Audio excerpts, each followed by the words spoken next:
pantalla.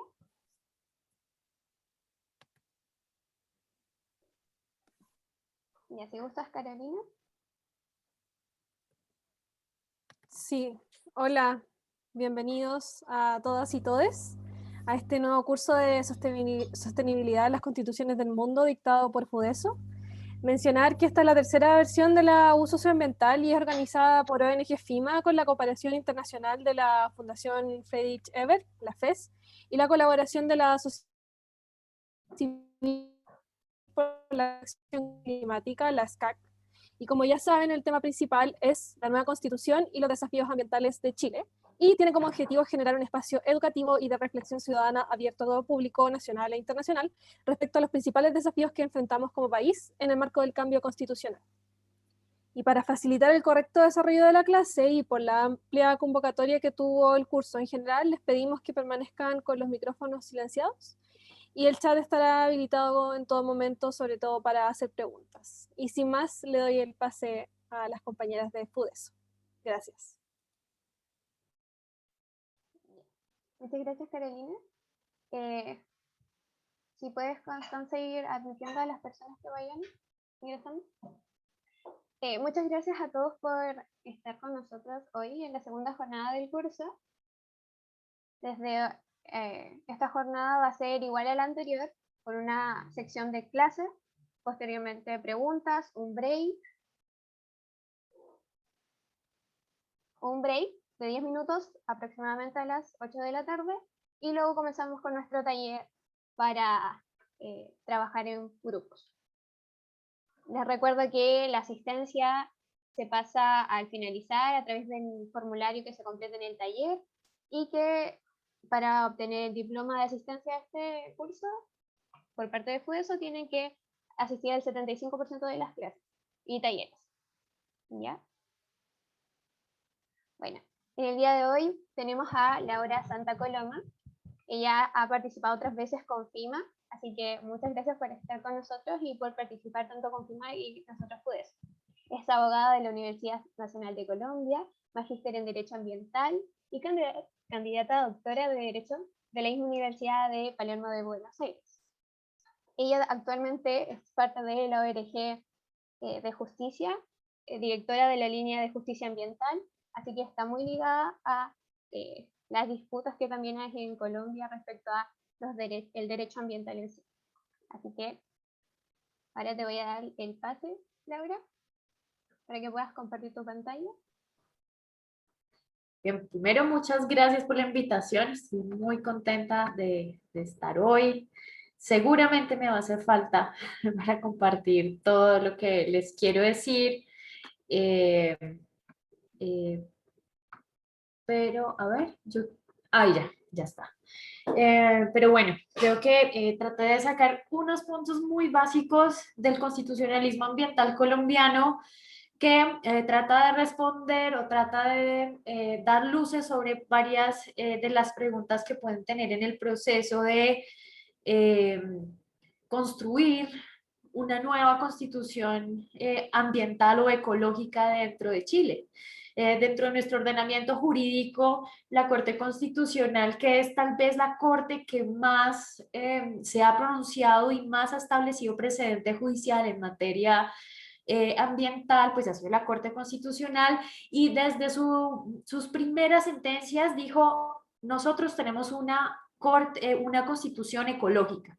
Hay más de 34, creo que son 38 artículos en la Constitución política destinados a la protección del medio ambiente y a regular esa relación entre el Estado, la sociedad y el medio ambiente. Esto no quiere decir que sea efectivo. Entonces, creo que uno de los primeros horizontes como con los que uno tiene que hacer una constitución es cómo se va a hacer efectivo todo lo que allí se establezca, porque la evidencia, especialmente en países latinoamericanos, muestra las dificultades de hacer cumplir las normas, de obedecer el derecho. Ya hay unos factores sociales, unos factores sociológicos, culturales atados a ese cumplimiento de la norma. En el caso colombiano hay uno muy importante que es la multiculturalidad. Nosotros tenemos una unas regiones muy diferentes, con unas herencias culturales que hace que haya una diversidad amplísima, pero además tenemos muchas comunidades indígenas y muchas otras comunidades afrodescendientes, e inclusive tenemos pueblos rom dentro del país, gitanos. Toda esta variedad pues claramente tiene incidencia en cómo se conciben las reglas constitucionales y las subreglas que las desarrollan, entonces uno empieza a encontrarse con los conflictos pues que terminan a la postre en litigios o en la Corte Constitucional o en el Consejo de Estado o en la Corte Suprema de Justicia. Pues nosotros tenemos 3 cortes, 3 altas cortes, y ahora una transicional por todo el tema del conflicto armado, que además marcó fuertemente todo nuestro marco el cumplimiento de las normas, sobre todo en zonas rurales. Hay un micrófono abierto, creo, ¿ya? Bien. Entonces, dentro de este contexto histórico, yo simplemente quería hacer referencia a que nosotros en Colombia tenemos el primer código de Latinoamérica de recursos naturales y de protección al medio ambiente, que fue en 1974. Ese código recogió buena parte de lo que se dijo en el informe de los límites del crecimiento y en la conferencia de Estocolmo, y de hecho tiene expresiones muy similares a las del desarrollo sostenible, por ejemplo, que todavía no había sido formulado como tan fuertemente como se hizo en la de Río. Este código aún está vigente en Colombia, la mayor parte de disposiciones está vigente en Colombia, y alimentó fuertemente el proceso constitucional, que también fue fuertemente alimentado por una coyuntura como la de Chile, de altísima conflictividad social, de demandas sociales para que se reformara la Constitución, porque además el tema de participación ciudadana estaba casi que fuera de la mesa para el ciudadano de a pie. Entonces, ahí hubo un quiebre, había una guerrilla también ciudadana muy atípica, porque en su momento contó con mucho respaldo de la sociedad, que era el M-19, y todo esto confluyó en un movimiento que se denominó el de la séptima papeleta, porque en unas elecciones trataron de hacer una votación para votar a favor de la reforma constitucional que no quisieron reconocer, y después la Corte Suprema de Justicia dijo que sí las reconocía, y ahí inició como todo el movimiento constituyente colombiano. Dentro de ese movimiento constituyente colombiano, además, varios tratados internacionales en materia de derechos humanos fueron incorporados como antecedente, digamos,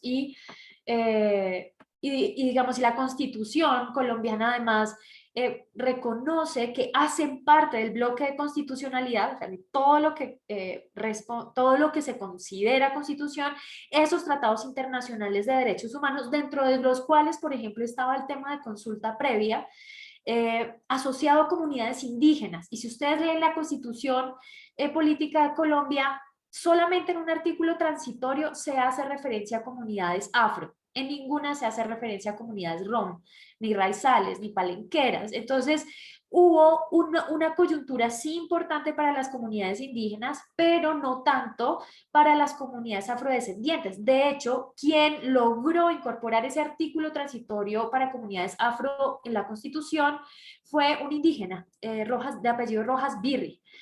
Pero bueno, eso así como a grandes rasgos, pero quiero entrar en materia propiamente dicha de cómo está estructurada la Constitución colombiana.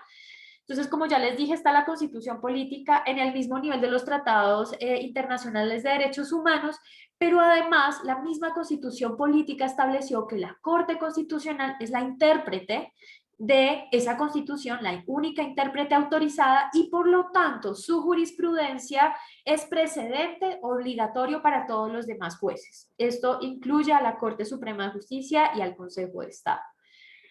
Por eso yo no sé si ustedes han escuchado alguna vez un tema de choque de trenes acá en Colombia. A veces hay sentencias como que tienen tensiones, pero hace mucho rato no se presenta eso.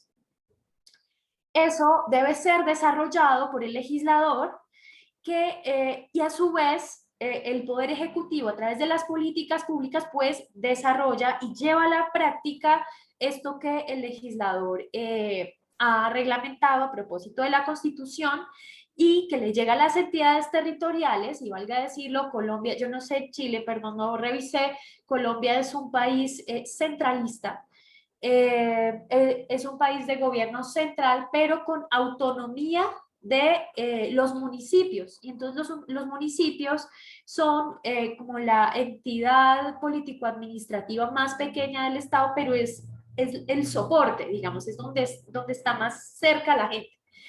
Eh, y ahí hay tensiones, y ahí hay fuertes tensiones. Y también a través de las autoridades ambientales, ya les voy a contar sobre las tensiones de las entidades territoriales.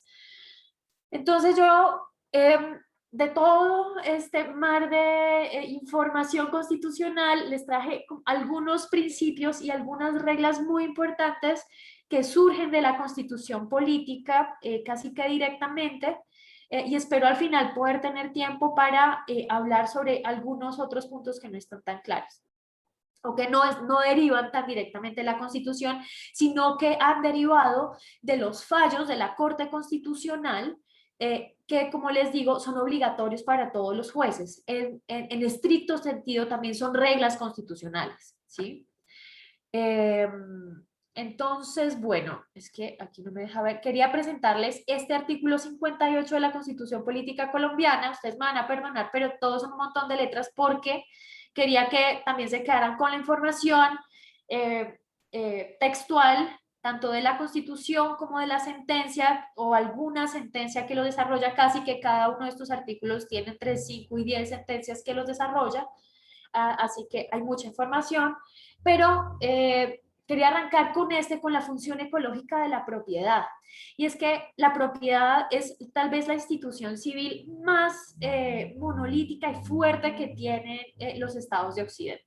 Casi que todo Occidente, todo el desarrollo social y económico de Occidente se basa en ese concepto de propiedad privada. Pero entonces hay por ejemplo, en Colombia, con los pueblos indígenas, para mí fue una sorpresa encontrarme con un pueblo hacia la Amazonía, en donde no tenían el concepto de propiedad privada. Entonces resulta que ellos sí tienen hambre y ven una gallina, pues la matan y se la comen, o una vaca, la matan y se la comen, y llega el campesino o el ganadero y se genera un conflicto. El concepto de propiedad privada no es uniforme, no aplica igual para todas las personas que habitan en el territorio, y es importante el diálogo intercultural que se vea reflejado en las normas para evitar justamente este tipo de conflictos. No digo que en la Constitución, pero tal vez sí en las normas que lo desarrollan.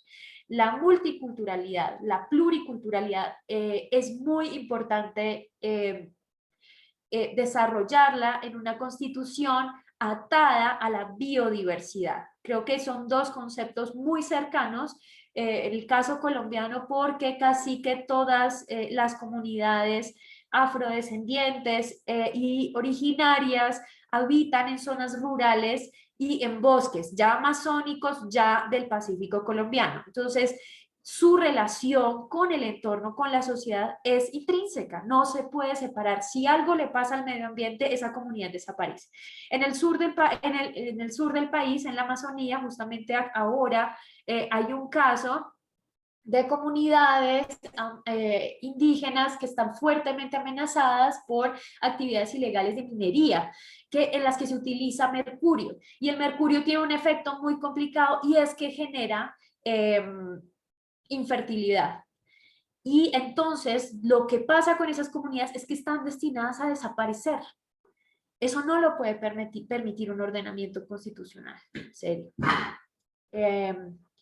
Bueno, vuelvo a la propiedad. Entonces, en Colombia, este artículo fue muy revolucionario porque estableció que la propiedad tiene un límite, y ese límite es justamente en términos de uso, goce, aprovechamiento, de la propiedad, y no puede entrar en conflicto con el interés general. El interés general, en este caso, representado por la importancia del medio ambiente. Sin embargo, acá dejó el legislador una puerta que a nosotros, particularmente en Colombia, o a los que trabajamos en la defensa del medio ambiente, nos ha generado mucho conflicto, y es esta expresión donde dice, cuando de la aplicación de una ley expedida por motivos de utilidad pública o interés social, resultar en conflicto los derechos de particulares con la necesidad por ella reconocida, el interés privado deberá ceder al interés público social. Todo suena muy bien porque pues claramente, o sea, el interés general al interés general no le antecede nunca el interés particular, salvo que sea un derecho fundamental, porque ese es el eje, digamos, del Estado social de derecho, ¿cierto? Pero ¿qué es utilidad pública o interés social? Porque en Colombia, ahora, todas las leyes sectoriales, es decir, minería, hidrocarburos, hidroeléctricas, energía, infraestructura, todas las actividades que generan impacto grave en el medio ambiente son de utilidad pública e interés social. Y la conservación del medio ambiente también. Entonces quedan en el mismo nivel jerárquico. Y entonces, todo tipo de proyecto minero reviste utilidad pública e interés general. Es como la pregunta que nos hacemos nosotros, porque vemos que en la práctica pues eso no es así. Hay unos que generan tanto daño que no aparece por ningún lado la utilidad pública o el interés social, por ejemplo, y tampoco se ve reflejado en las regiones. Entonces, el caso de La Guajira, está la explotación más grande de Latinoamérica de carbón, que es el Cerrejón, y es la zona del país en donde hay un nivel de desnutrición infantil más alto. O sea, se mueren como, creo que la estadística, perdónme si no es así, pero por lo menos 1 de cada 5 niños que nacen fallecen por temas de desnutrición en La Guajira. Y no solamente eso, hay problemas altísimos porque no llega agua potable. Entonces, resulta que está la explotación más grande del país, que se supone que más regalías le ha traído al país, y esa es la zona de mayor pobreza extrema en el país. Entonces, ¿cuál es la utilidad pública y el interés social? Esa es una pregunta que ustedes deberían hacerse en las discusiones constitucionales. No pueden darle esa carta blanca al legislador. Debe haber una justificación, porque a nosotros nos ha salido muy caro. Bueno, el desarrollo sostenible. El tan famoso desarrollo sostenible. Yo personalmente creo que este es un concepto que debe ser reformulado. Cada vez que uno entra en un litigio con algún tipo de sector, minero, hidrocarburos, etc., todos dicen, todo lo tenemos bajo estándares de desarrollo sostenible. ¿Y cuáles son esos estándares de desarrollo sostenible? Pues los que se les acomode, porque finalmente si continúa, por ejemplo, una explotación como la del Cerrejón en La Guajira con esos estándares, ¿cuál es el desarrollo sostenible? Entonces, ¿cómo más debe distribuirse ese desarrollo sostenible? ¿En lo local, en lo regional, en lo nacional? ¿A quién le deben llegar esos beneficios de las regalías, por ejemplo?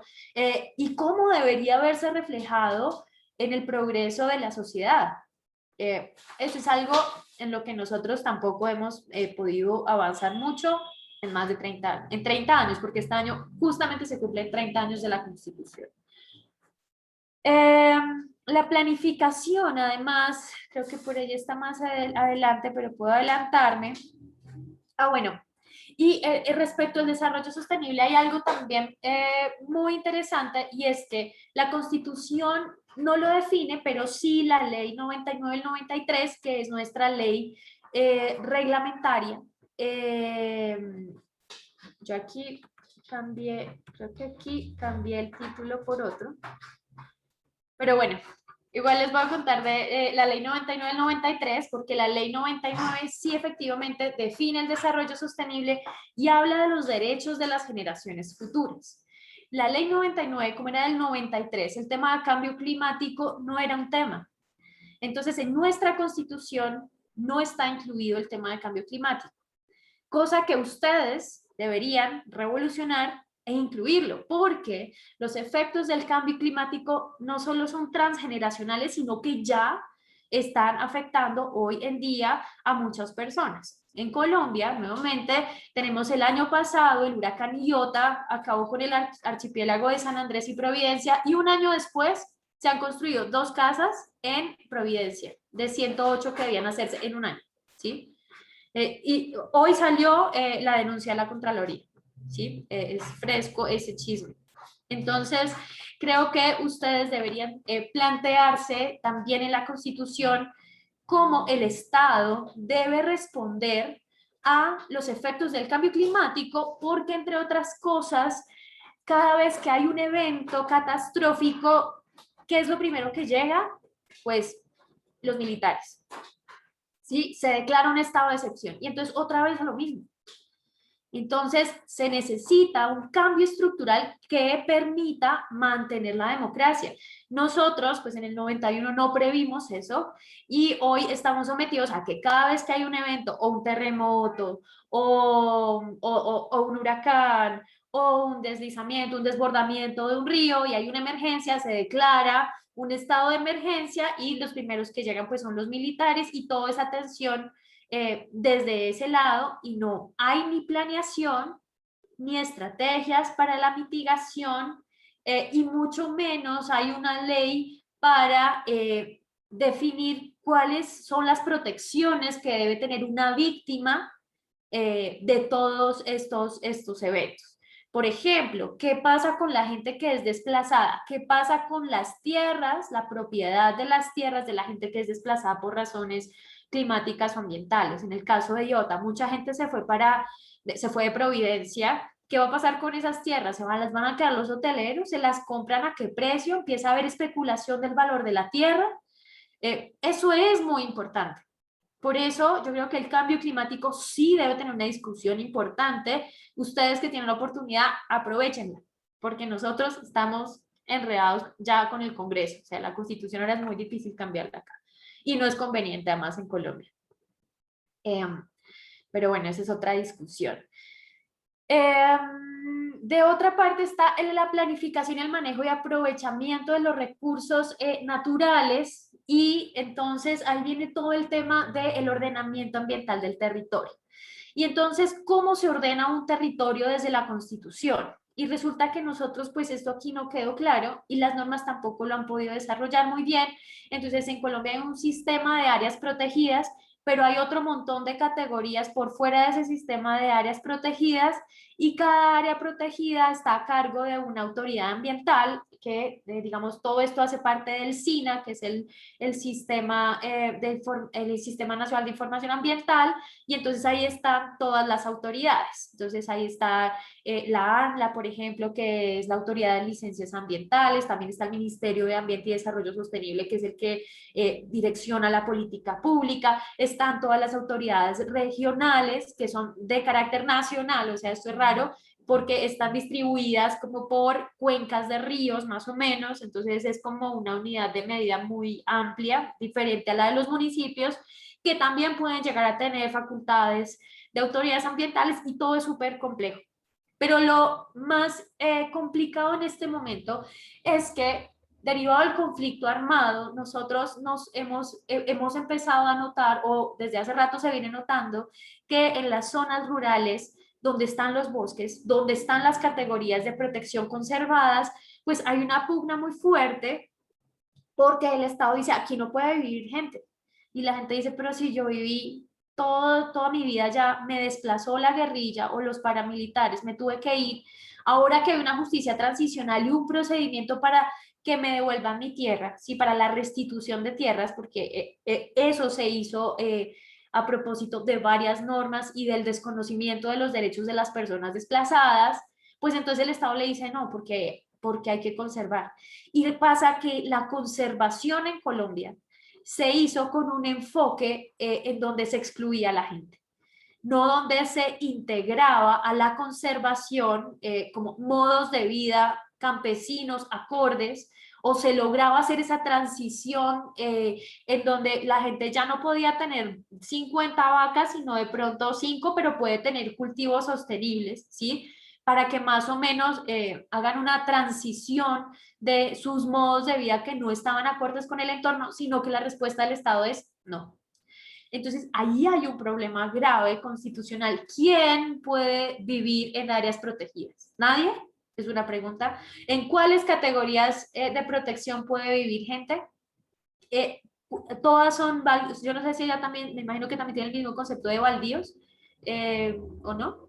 No sé. Baldíos es como, en Colombia baldío es la tierra que no pertenece a nadie y entonces por eso pertenece al Estado y el Estado puede adjudicarla a personas pobres, ¿sí? Eso es parte de una reforma rural estructural, que es otro tema que deberían abordar muy importante.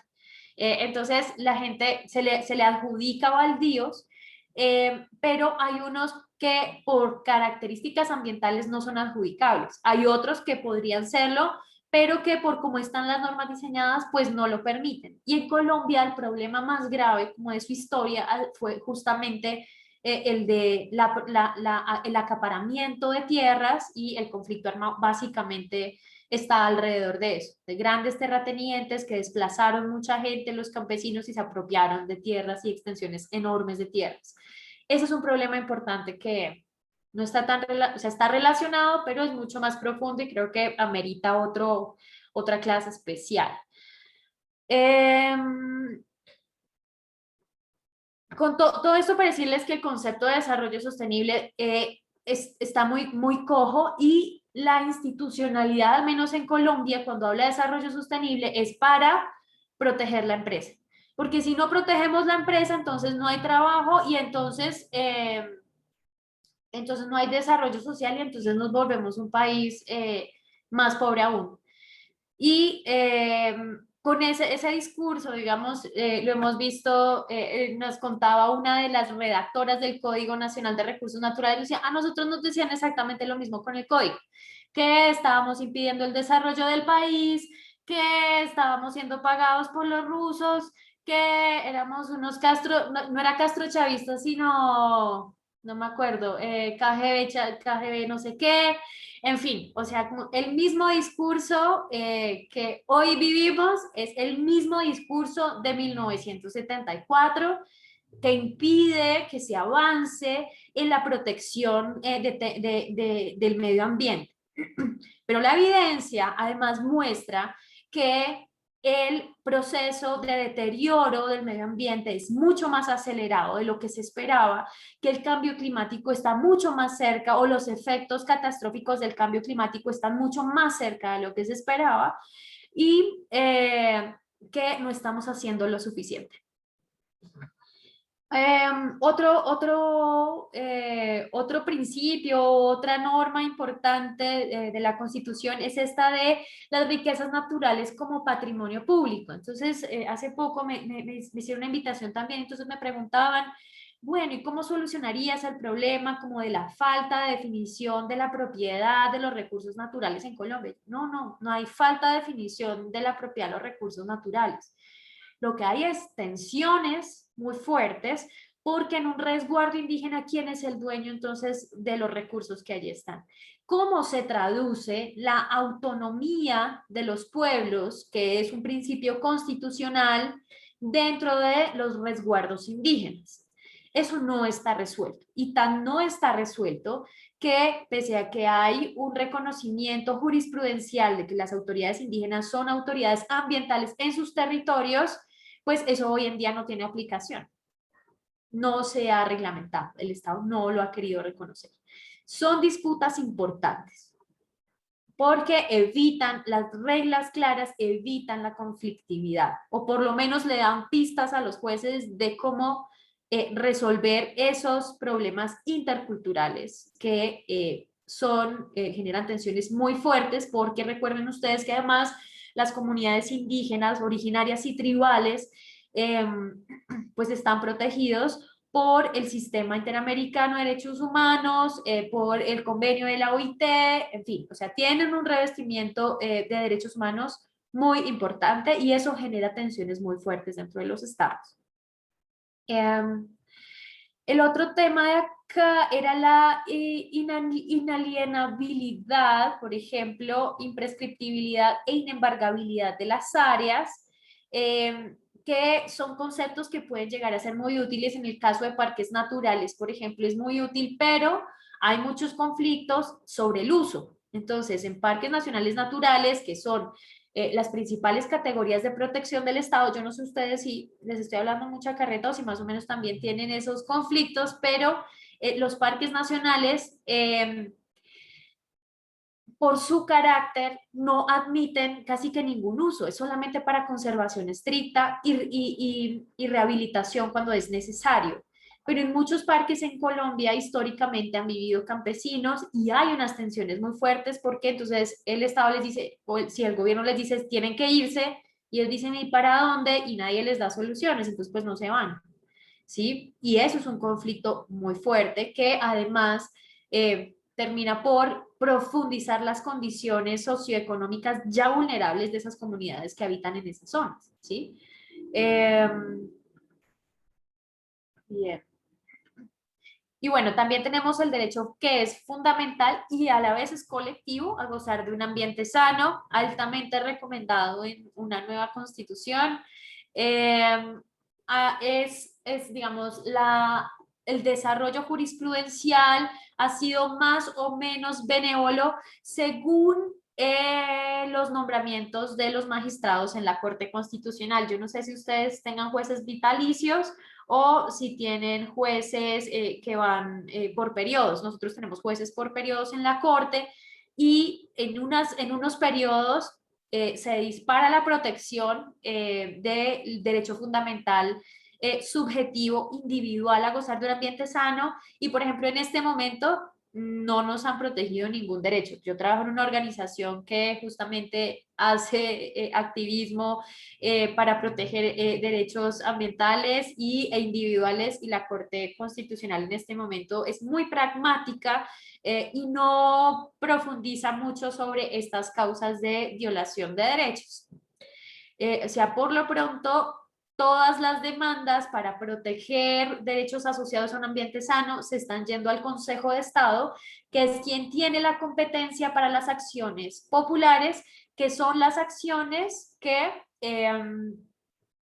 por las cuales se tramitan estos conflictos de derechos colectivos.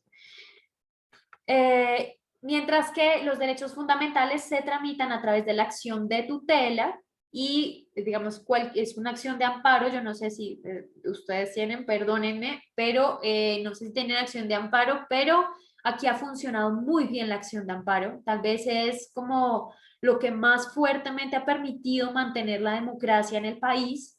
Así que también es algo que deberían pelearse como nosotros nos peleamos todos los días para que no la modifiquen, porque realmente es como lo último que tenemos de democracia en un momento muy complicado en Colombia. Bueno, también de otra parte está la protección de los recursos naturales, en donde el primer llamado a proteger los recursos pues es el Estado, pero entonces como les decía ahora, el Estado también está fuertemente interesado en proteger la empresa y con ella pues entonces las multinacionales y quienes ofrecen más empleos, aun cuando eso tiene mucho por discutirse porque aquí los estudios muestran que la empleabilidad realmente no es ni tan alta ni tan estable como para, digamos, terminar siendo determinante en el desarrollo, pero, pero entonces esta obligación del Estado queda relativizada por ese principio de desarrollo sostenible. ¿Hasta dónde? Y entonces ese conflicto lo ve uno es en el territorio. Y entonces, por ejemplo, con la actividad minera en Colombia, yo no sé, hace unos años ustedes escucharon sobre las consultas populares, también altamente recomendadas. Las consultas populares eran un mecanismo o son un mecanismo de participación ciudadana en donde se solicita que se vote sobre una pregunta que tiene la gente. En este caso, en Colombia, se utilizó para preguntar si la gente estaba de acuerdo o no con la minería en diferentes municipios, en esa estructura básica de la sociedad. Y la gente, 97% dijo no. en un municipio 97, en el otro 99.8, en el otro 90 y así, todos eran 48 municipios hicieron eso y el Estado o el gobierno muy alarmado dijo que ya no tenía plata para poder convocar a más consultas populares, se detuvo el proceso y hubo un proceso litigioso muy fuerte en donde terminó por declararse la inconstitucionalidad de la norma que las permitía en materia minera y de hidrocarburos, y en este momento ya no tenemos esa herramienta. Pero aún continúan vigentes los efectos jurídicos de una de ellas, de la única que queda, que es en Cajamarca, Tolima, que fue una movilización además impresionante en su momento para que se prohibiera la minería en el territorio. Entonces, ahí está el conflicto que les decía entre el Estado unitario y entidades descentralizadas como el municipio, con autonomía. ¿Hasta dónde va esa autonomía? ¿Y qué es de interés de la nación? Entonces, es como en Argentina tienen esta discusión entre de quién son los recursos, si de quién son los recursos naturales, si de la nación o del municipio, porque la Constitución tiene una aparente contradicción ahí, entonces había un problema con la ley de glaciares, por ejemplo. Y entonces, en el caso en el que lo que dijo la Corte Constitucional en el caso colombiano es que debía aplicarse los principios de coordinación y concurrencia y debía salir una ley que dijera cómo aplicaban, digamos, cómo funcionaban esos mecanismos, ¿sí? De tal suerte que tanto que la nación acuerde con el municipio o digamos, tengan reglas de competencia claras para definir cuándo se otorga una concesión minera y cuándo no, ¿sí? Básicamente es esa la disputa que no se ha solucionado. Hoy se siguen otorgando como concesiones mineras y no ha pasado nada con eso. Y no hay protección, y además nos quitaron el mecanismo de participación ciudadana, ¿sí? Que es otro problema grave que ya ahorita les cuento. Como les decía, está el tema de consulta previa, pero como ya se los mencioné, pues aquí les dejo como las letras, después les dejo la presentación, pero les quería contar que en el artículo 330, la consulta previa, con todo lo importante que ha sido para el Estado, porque además ha sido tal vez es uno de los derechos más judicializados en Colombia, o sea, yo creo que después de la salud y no sé, otros así muy, ya muy de primera mano, el de la consulta, o sea, por cada proyecto ambiental casi que hay una acción de tutela por ausencia de consulta previa. Y esto quedó incluido en un parágrafo de un artículo, o sea, ni siquiera es un artículo principal, pero ha sido muy importante en la construcción de esa interculturalidad y de las reglas de cómo el Estado va a proteger y va a garantizar efectivamente los derechos de las comunidades originarias, y después esto se extendió a las comunidades afrodescendientes. Y además, en desarrollo de eso, la Corte dijo, además hay 3 casos en donde es obligatorio obtener el consentimiento previo, libre e informado. Esto es cuando la comunidad va a ser trasladada o reubicada por fuera, digamos, de su territorio, cuando se ve amenazada su integridad o su existencia y cuando se utilicen elementos tóxicos, materiales peligrosos. Entonces, por ejemplo, el mercurio. Nosotros en algún momento decíamos, bueno, pero el mercurio, entonces no, siempre debería haber consentimiento previo, libre e informado. Después se firmó el convenio de Minamata y entonces ya salió el mercurio, entonces ya no es una pelea por suerte, pero todavía se usa mercurio en la minería ilegal. Entonces, bueno, esta sentencia habla sobre el veto y lo que dice la Corte es que veto es como una palabra muy arbitraria porque no es para imponerse, sino porque hay tanta afectación en sus derechos fundamentales que es imprescindible que ellos den su consentimiento, ¿sí? Porque eso puede generar que desaparezca esa comunidad tal y como se conoce. Entonces, en las preguntas que me enviaron, había como una pregunta sobre alrededor de las políticas públicas en Colombia y cómo habían desarrollado la Constitución. y yo les, miren, hay un montón estas son unas pocas de las políticas públicas, solamente las dejé ahí para que ustedes vean que es un reguero de políticas públicas y aún así no tenemos estándares de sostenibilidad ambiental aceptables, ¿sí? La política pública es muy importante, pero las bases constitucionales y sobre todo culturales son esenciales. Una buena lectura cultural traducida a la Constitución puede reducir la anomia de un ordenamiento jurídico. Y tal vez mi principal llamado es a eso, a evaluar en territorio, en su territorio, qué pasa, qué comunidades hay, qué conflictos hay y cómo eso trasciende al ordenamiento jurídico, al ordenamiento constitucional. Y bueno, ¿qué funciona? Yo no sé cuánto me queda, Dios mío, no mire la hora. No, ya casi, ya casi. Entonces, ¿qué funciona? Yo creo que ha funcionado muy bien las facultades de la Corte Constitucional. Creo que nosotros no, o sea, no tendríamos el avance, por lo menos doctrinal, jurisprudencial que tenemos si no fuera por la Corte Constitucional, que de alguna manera obliga al Estado y obliga a los particulares a tratar de mantener ciertos estándares. Pero no es suficiente, como les he dicho. Funciona muy bien cuando los entes de control adoptan su papel de controlar efectivamente y, digamos, la Procuraduría en alguna época hizo muy buen trabajo, también la Defensoría del Pueblo ha sido un buen aliado, entonces es importante también que definan esas competencias. La Contraloría, sí, los bienes, sí, los recursos naturales son en estricto sentido un recurso público, debe haber un control sobre la pérdida de recursos naturales. Y eso nosotros, por ejemplo, no lo tenemos porque no hay metodología para cuantificar esa pérdida. Pero eso se puede hacer y esa es una discusión que fuertemente recomiendo que vean. El otro tema, ay, perdón, yo quité la cámara, perdón.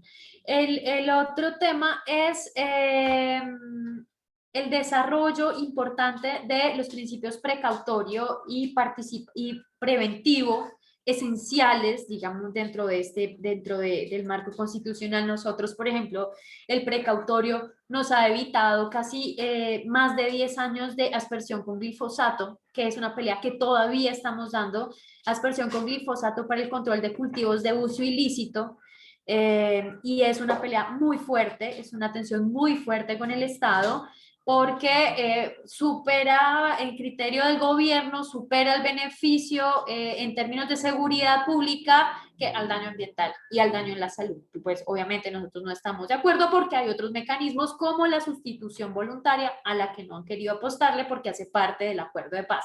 Entonces ahí vienen como todos los matices políticos que entran a jugar en estas agendas ambientales, ¿sí? Y uno no puede abstraerse de esos debates. El tema de participación ambiental, la ley 99 del 93, además la Constitución Política estableció en el artículo 79 que la participación ambiental es un derecho y todos los ciudadanos tenemos derecho a la participación ambiental.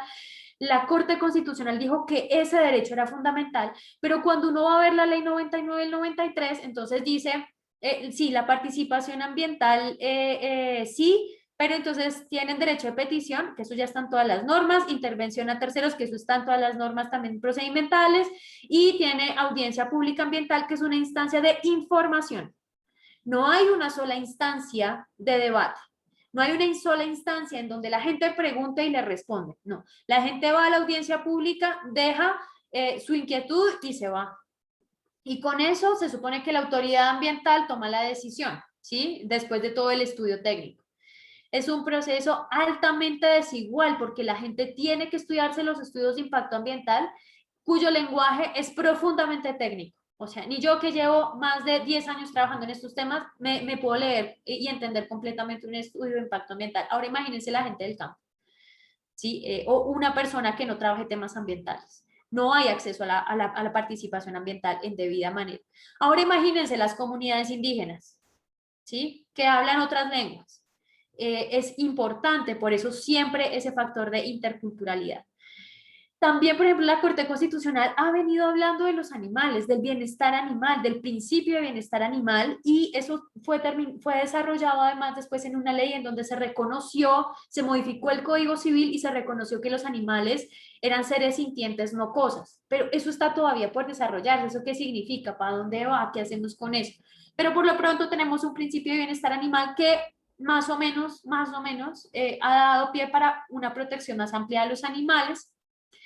Y bueno, el tema de acceso a la justicia, que como ya les dije, pues básicamente nos movemos entre esos dos derechos. Hay otros mecanismos, pero no son tan usuales, como la acción de tutela y la acción popular. ¿Y qué no funciona? Ay, ahora no me mueve esto. Ya. ¿Y qué no funciona? Un montón de cosas. Pero yo creo que de todo esto les quería resaltar algunas cosas. Por ejemplo, el licenciamiento ambiental, que yo ayer justamente publiqué un pequeño artículo sobre eso, de una investigación que hicimos con un compañero, donde en el licenciamiento ambiental no hay una evaluación de impacto sobre los derechos humanos. ¿Dónde se evalúa cuando un proyecto termina por impactar los derechos humanos? Porque después, cuando viene el litigio, en el litigio queda en evidencia que la gente lo que estaba pidiendo era la protección sobre sus derechos humanos. Si hay una evaluación previa, pues se puede prevenir justamente esas amenazas o esas violaciones. El tema de la securitización de los recursos naturales. ¿Qué pasa cuando los recursos naturales, como en el caso colombiano, a partir de este gobierno de Iván Duque, considera a los recursos naturales como un bien estratégico de la nación? Y entonces resulta que eso tiene implicaciones militares, ¿cierto? Justamente asociadas, por ejemplo, en el caso de la sentencia de la Amazonía, no sé si por ahí la han escuchado, en Colombia una sentencia muy famosa que reconoció la Amazonía como sujeto de derechos y protegió los derechos de 25 niñas, niños y jóvenes como representantes de las generaciones futuras por la deforestación de la Amazonía, y el principal plan del gobierno ha sido de mandar militares para sacar la gente que está en los parques, y resulta que la mayor parte o hay una gran parte de denuncias que dicen que son campesinos que han vivido ahí 30 o 40 años. Y que además el mismo Estado les había reconocido con cartas de colono su estadía en esos lugares. Entonces, también la militarización tiene unos riesgos enormes contra los derechos humanos, y es algo que yo fuertemente desaconsejo por la experiencia colombiana. Esto mismo, piénselo en temas climáticos, lo que les decía ahora, un evento, llegan los militares, un evento, declaratoria de estado de emergencia, y no sé, como ahora en el COVID, que nos la pasamos de estado de emergencia, del estado en emergencia, y qué pasa con la democracia cuando se concentra tanto el poder.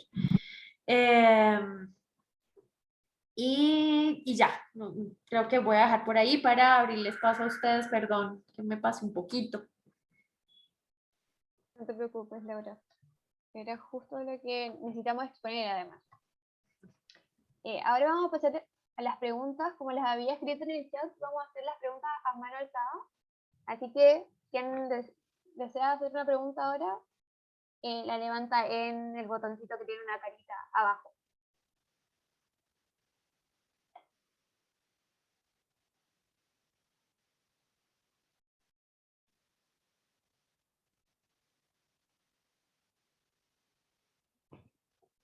Al comienzo de esta jornada estábamos hablando con Laura de que en la sesión anterior habían tenido muchas como inquietudes sobre el derecho de agua.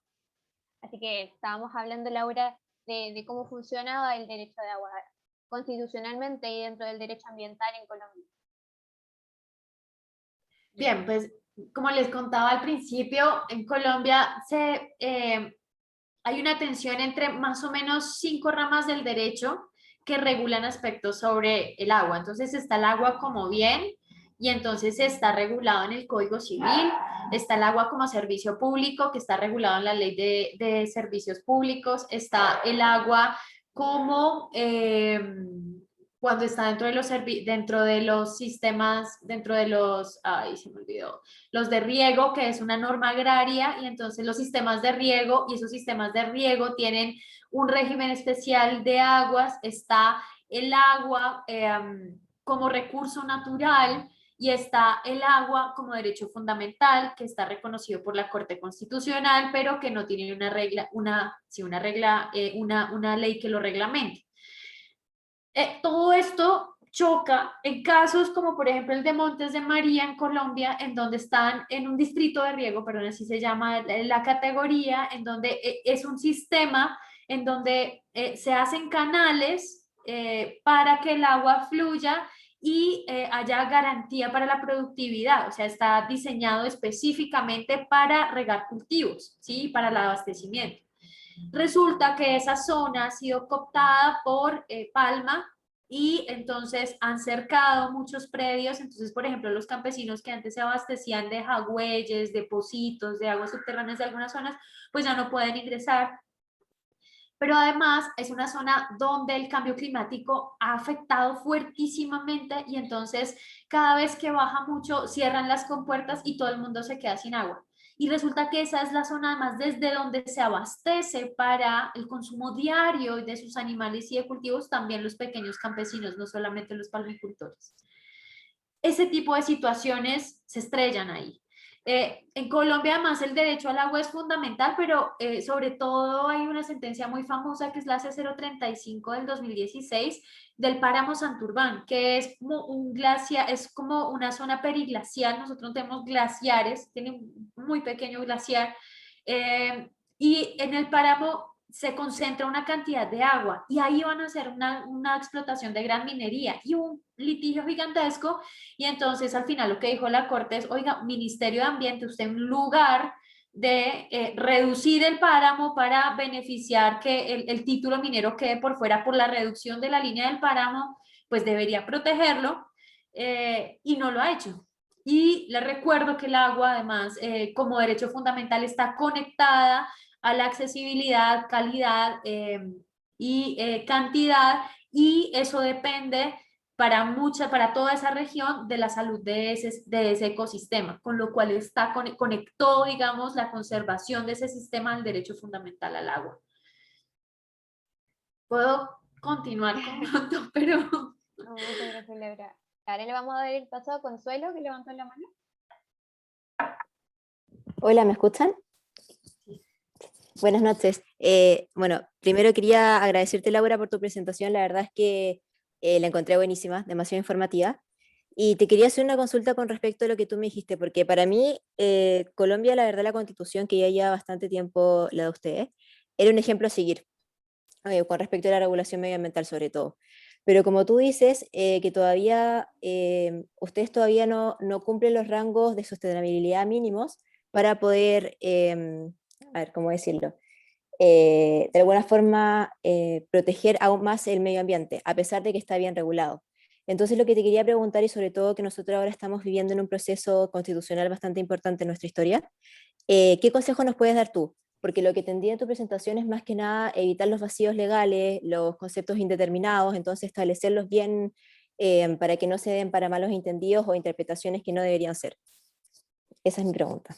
Mi consejo es apostarle a la información y a la participación ciudadana. Una ciudadanía que comprende la profundidad de los conflictos ambientales es una ciudadanía que va a exigir mayores estándares masivamente, ¿sí? Porque si somos muy pocos, pues una golondrina no hace verano, pero entre más gente haya comprendiendo la profundidad de todos estos problemas ambientales que se nos vienen encima y que ya están encima de nosotros, pero que, o sea, como que no sé, es como si no se vieran aun cuando están ahí, pues facilitaría mucho las cosas. Yo creo que por eso apostarle, por ejemplo, al acuerdo de Escazú, que desafortunadamente en mi país parece que no lo van a ratificar, pues es una apuesta necesaria, porque la gente no sabe la dimensión de verdad de los conflictos y no puede seguir siendo un conocimiento privilegiado, tiene que ser un conocimiento debatido, de barrio, de calle, no en lugares académicos, no, de ahí, del territorio. Ahí es donde pasan los conflictos. Gracias. Lo siento, no sé. Gracias, Edward. Al final, reconociendo nuestras problemáticas y generando la presión dentro de la posibilidad, no nos queda de otra manera en realidad ejercer nuestro derecho. Sí. Así que.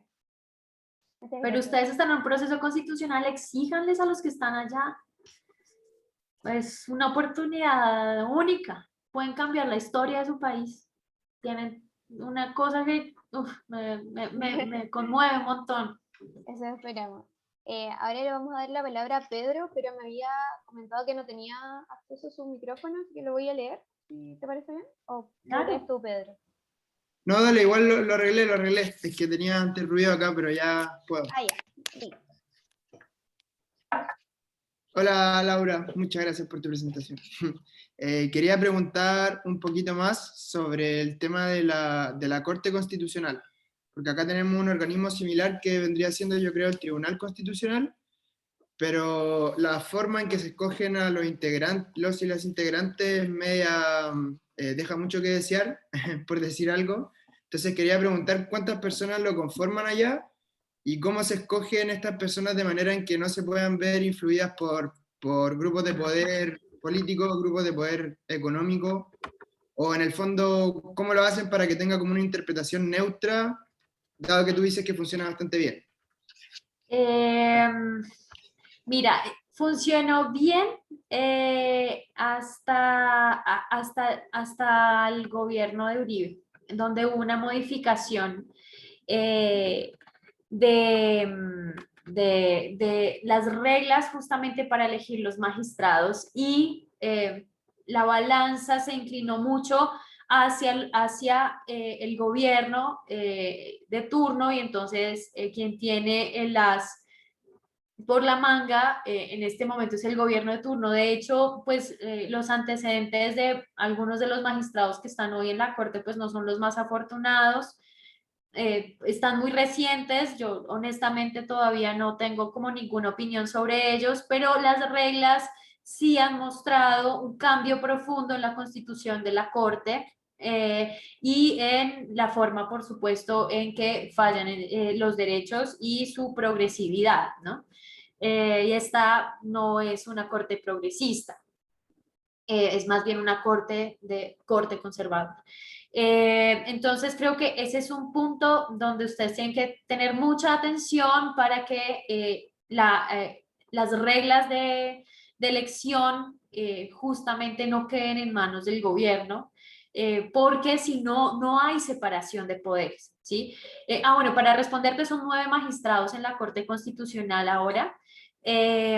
Pero el tema de separación de poderes es muy, muy importante porque, digamos, entre el poder ejecutivo y el legislativo hay un acercamiento muy profundo. O sea, la misma gente que elige presidente es la misma gente que elige legislador y más o menos hay una correlación entre la orientación de esas dos, digamos, de esos dos tipos de elecciones, mientras que se supone que el Poder Judicial es contramayoritario y que sea contramayoritario es muy saludable para las democracias porque justamente pone en el centro a los derechos fundamentales, ¿sí?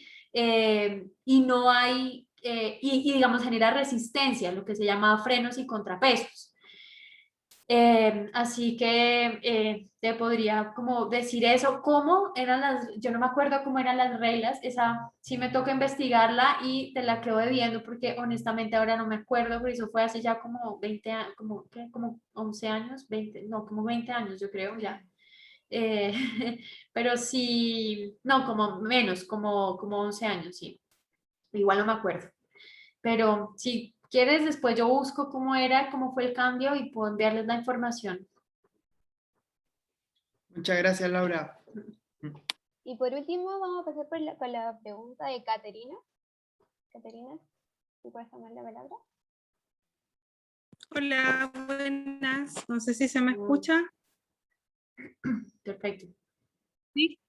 Laura, muchas gracias. De verdad que diste muchas luces porque yo creo que este tipo de cursos deberían tomarlo los constituyentes, votamos, porque creo que nosotros estamos en una discusión un poco como de los deseos, más que de poder ver dónde apuntar y diseñar un proceso constituyente que no nos haga caer en trampas y en discusiones que nos dividan en el fondo. Creo que eso me deja como una gran enseñanza de lo que tú estás exponiendo, porque se parece mucho, demasiado, al sistema que tiene Chile actualmente con la Constitución y con la institucionalidad ambiental, donde tenemos muchos vacíos, estamos llenos de leyes, llenos de instituciones, pero que no están generando en el fondo una asertividad en cuanto a la protección no solamente de la naturaleza, sino también de los derechos humanos relacionados.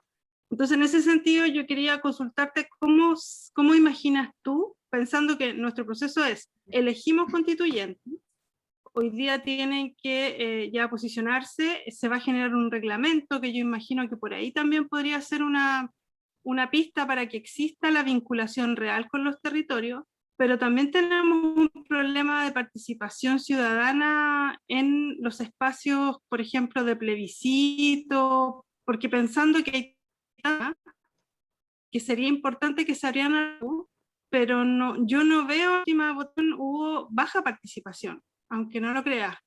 Era súper importante, teníamos que elegir a los constituyentes, fue súper baja la participación en comparación a lo que uno pudiese haber esperado. Entonces, ¿qué crees tú cómo podría ser desde derecho, herramientas debiera tener estos 155 constituyentes para asegurar primero la participación ciudadana y por otra parte asegurar que las temáticas tengan una mirada integral y no que nos vayamos como por cajones mirando conversaciones aparte y cuando ya juntemos el articulado en el fondo queden vacíos que nos hagan caer en trampas quizás peores que las que tenemos ahora, como que la propiedad privada y la economía es lo más importante dentro de nuestra Constitución y está por sobre casi todos los demás derechos, además del código minero, digamos. Sí, es un problema muy complejo porque los mecanismos de participación ciudadana tradicionales pues son esos, el plebiscito, la consulta popular, el referendo, lo cierto es que en materia ambiental tenemos como una falta de, como de participación, y si a eso le sumas o de instrumentos de participación mejor. Y si a eso le sumas que a esos procesos territoriales de participación hay que sumarle todos los demás temas de Estado, el proceso participativo en el territorio puede ser no solamente muy tedioso, sino muy desgastante. Y eso juega siempre en contra de los intereses de la nación y a favor de los intereses, pues, que se quieren, que están en el poder ya constituido, ¿sí? Que justamente para eso es que están cambiando la Constitución.